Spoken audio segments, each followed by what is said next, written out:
Meet John Allen Chao, outdoorsy dude, Instagram adventure, bit of a wilderness romantic, think Bear Grylls, sort of. He loved nature, mountains, rivers, mosquito infested swamps, the wilder, the better.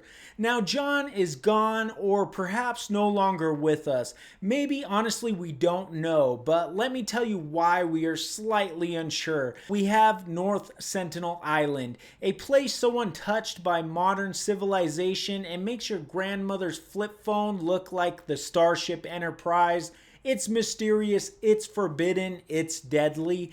North Sentinel Island, population, hostile, vibe, prehistoric. And we don't actually know how many people truly live there. This island is home to the Sentinelese.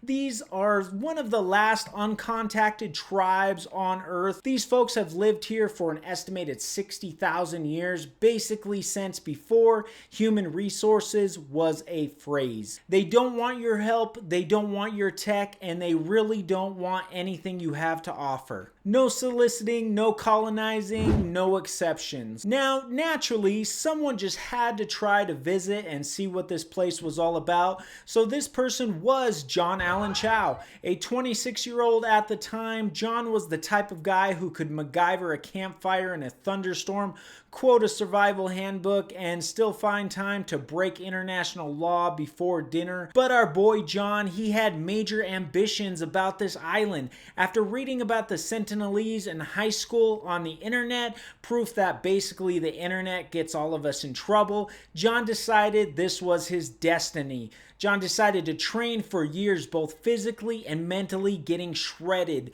Read every report on the tribe, which, spoiler alert, wasn't a lot out there. There was no information going on about this place, very little. Got vaccinated, learned emergency medicine, even practiced kayaking at night, because why wouldn't you train like a Navy SEAL operator? Now, in 2018, John bribed a fisherman to sneak him past the Indian military patrols guarding the island.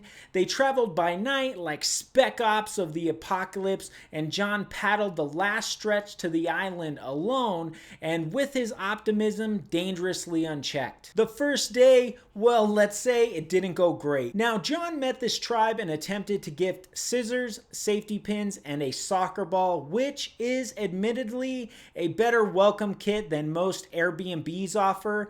The Sentinelese replied with arrows. One even struck his waterproof Bible, saving him from a sharp arrow to the chest.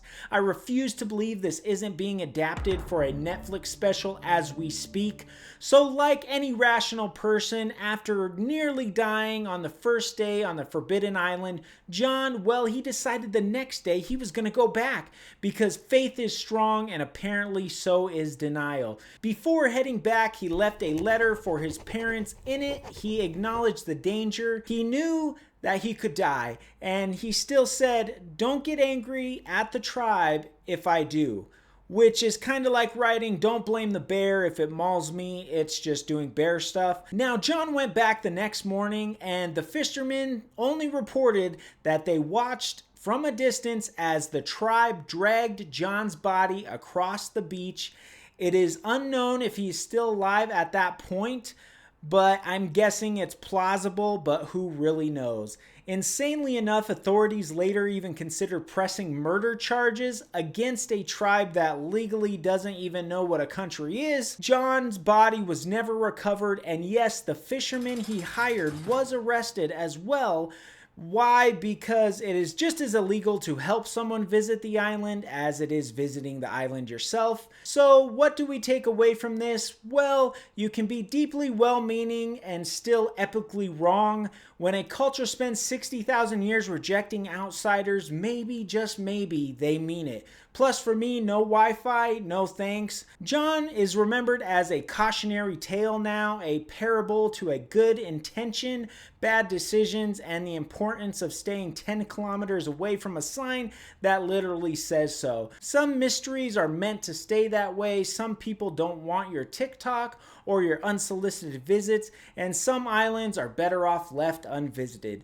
Thanks for watching. Stay curious and maybe not that curious. Subscribe for more morbid adventures and human overconfidence. And if you're ever tempted to illegally visit an uncontacted tribe, maybe just try to send a postcard.